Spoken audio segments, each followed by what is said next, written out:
Encore des investissements publics pour réduire les disparités d'infrastructures socioculturelles sur les campus universitaires. Mais pour ce qui concerne les offres de restauration, l'accès aux résidences universitaires, les activités socioculturelles et sportives, pas de différence d'un campus à l'autre dès cette année académique. Les CROU, centres régionaux des œuvres universitaires, viennent d'harmoniser leur plan d'action pour un service commun. Tous les CROU ont les mêmes missions, dont les enfants ont droit aux mêmes avantages. Il n'est pas intéressant que d'un CROU à un autre, on ait des prestations différentes. Cette harmonisation des plans d'action au terme de la 5e réunion des CROU pour trouver les voies et moyens de contribuer à une paix durable sur les campus universitaires. Dans cette optique, des innovations en plus de l'âge, l'excellence et l'éloignement des critères habituels d'accès aux résidences universitaires. Mieux, mais maintenant, il y a un critère de parité qu'il faut prendre en compte aujourd'hui, le genre. Et puis les UFR scientifiques par rapport aux UFR littéraires. Mais rassurez-vous, les dispositions sont prises de telle sorte que aucun étudiant candidat au logement ne soit lésé. Toujours au chapitre logement, les favoris restent les mêmes, étudiants vivant avec handicap ou ceux qui pratiquent un sport ou un art. Le 5e atelier d'échange et de réflexion des CROU de Côte d'Ivoire, aussi pour jeter les bases de la conférence des directeurs des CROU d'Afrique.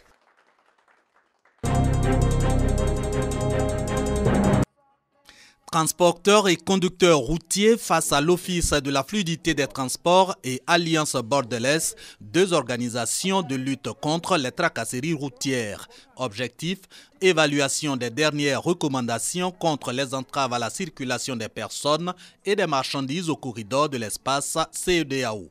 Sur la question des avancées dans les États membres, notamment en Côte d'Ivoire. Quand vous venez d'Abidjan, de Gesco jusqu'à Boaké, vous avez un seul point de contrôle qui est l'entrée sud de Boaké. Donc ça veut dire qu'on s'est bien amélioré, mais il y a toujours quelque chose à faire parce que les forces de l'ordre se sont repliés sur les voies secondaires. Encore des efforts pour la fluidité des transports des marchandises, voilà qui explique cette caravane d'Alliance bordelaise et l'OFT. Au programme, contrôle inopiné du poids des camions de marchandises, des postes de contrôle et de l'identité des forces de l'ordre. Ces acteurs seront aussi sensibilisés aux bonnes pratiques en matière de transport. Sur un axe comme Noué, l'État a mis un scanner, le véhicule arrive, on peut passer dedans et on voit déjà quel est le contenu. Les zones où il faut ériger dans des parkings, il faut que les parkings soient dans des parkings intégrés. Il faut également améliorer donc le processus de manutention. Après Boaké, l'OFT, Alliance bordelaise et ses partenaires vont visiter au cours de cette caravane les ponts bascules et les corridors de l'espace CEDEAO, notamment ceux de Sikasso, Bobo-Dioulasso et Ferkessédougou.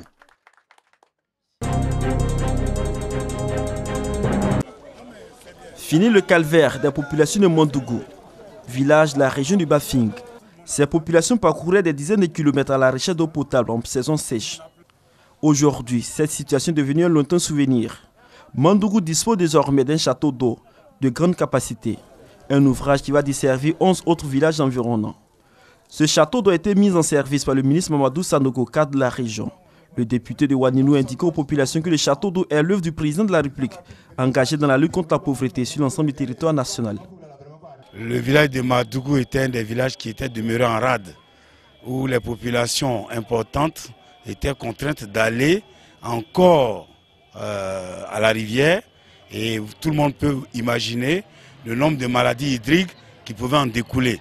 Grâce au président Alassane Ouattara, grâce à son gouvernement dirigé par Amadou Gon Coulibaly, le village de Madougou a l'eau aujourd'hui. Mamadou Sanogo a également invité les guides religieux à poursuivre les prières à l'endroit du président de la République, Alassane Ouattara, en cette période de célébration du Maoulid.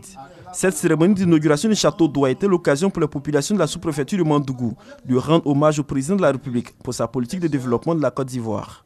Le président de la mutuelle de développement de la sous-préfecture de Mondougou, Bamba Lassina, a promis d'accompagner la politique de développement de la sous-préfecture pour le bien-être de leurs parents. À Gao, où il était également présent pour prendre part aux prières faites au président de la République, au Premier ministre. Le ministre Mamadou Sanogo a mis à disposition des femmes de ces villages qui l'ont sollicité un fonds de cautionnement de 5 millions de francs CFA pour leur autonomisation. Il veut selon lui lutter contre la pauvreté dans sa région.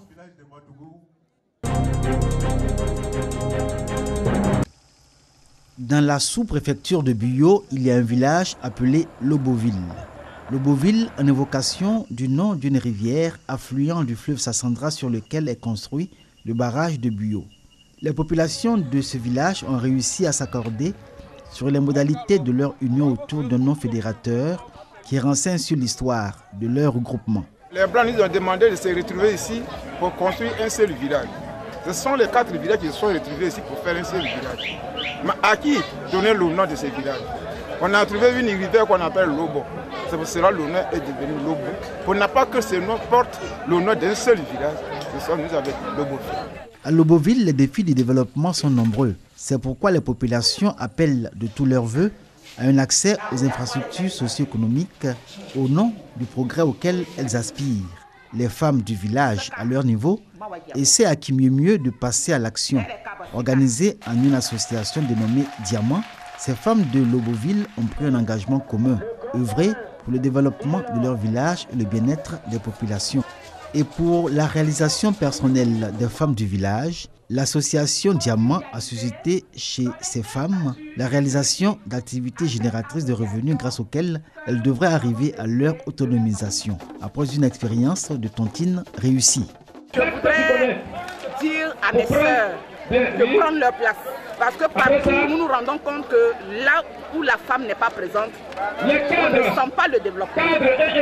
Et c'est pour cela que nous lançons le projet de l'agriculture. L'association Diamant des femmes de Loboville, telle qu'organisée aujourd'hui, s'est inscrite dans une orientation nouvelle.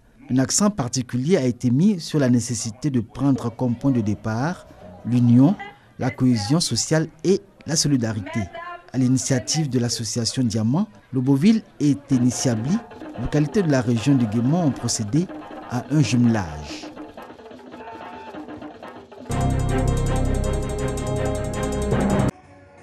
« 2007-2017, 10 ans qu'existe à Eliké, l'association des ressortissants de Tiébissou résidant à Boaké. 10 ans d'entraide dans le bonheur comme dans le malheur, cette noce d'étain est célébrée en présence des chefs coutumiers de Tiébissou. Une façon de leur présenter l'association et surtout de partager avec ses autorités coutumières les 10 ans d'action de Eliké. Nous voulons contribuer au développement de Boaké et surtout raffermir la fraternité à Boaké. Nous avons été solidaires de ceux qui venaient à perdre un parent ou qui eux-mêmes décédaient. La famille, nous les aidions. Nous avons également fait en sorte qu'aujourd'hui, à notre sein, nous ayons des populations de Oualebo, des populations Glo, des populations Agba avec nous. Ça veut dire que notre cohabitation avec ces peuples-là a été une bonne cohabitation. Le Bomi est venu apporter sa pierre de contribution aux frères Haïtou ici pour la cohésion sociale et l'unité retrouvée. Consolider la cohésion entre ses membres, l'autre objectif du 10e anniversaire de Eliké. L'association qui revendique 148 membres se propose d'enseigner son modèle d'unité. Eliké, selon ses dirigeants, va donc investir la commune. Objectif, mobiliser à l'union pour le développement de Boaké. Les rayons de la bibliothèque du Centre culturel Jacques Aka de Boaké sont désormais garnis d'ouvrages. La municipalité de Boaké vient d'offrir 15 000 ouvrages à ce centre culturel avec l'appui de l'ONG Bresse-Ivoire, une structure française qui œuvre dans le domaine social, culturel et économique. Ce don permettra aux élèves, aux étudiants et aux amoureux de la lecture de fréquenter régulièrement ce centre. Aujourd'hui, au niveau du français, les élèves sont faibles parce qu'ils n'aiment pas lire. Nous allons faire des sensibilisations pour que les élèves, en tout cas, redeviennent comme avant, comme les premiers élèves, qui aient le goût de la lecture. Le président de Bresse-Ivoire a trouvé utile d'appuyer toute la zone SNO plus ou moins à l'effet de redynamiser leur établissement scolaire, leurs différentes bibliothèques. Monsieur le maire, en nous aidant au quotidien, en nous assistant au quotidien, ces actions-là devraient pouvoir inspirer tous les autres fils de la région afin de faire renaître Jacques Aka de ses cendres. L'ONG Bresse-Ivoire existe depuis 2013 en Côte d'Ivoire. Cette action en faveur du centre culturel Jacques Aka n'est pas la première. L'ONG a auparavant doté la Bibliothèque nationale et d'autres centres culturels du pays des livres.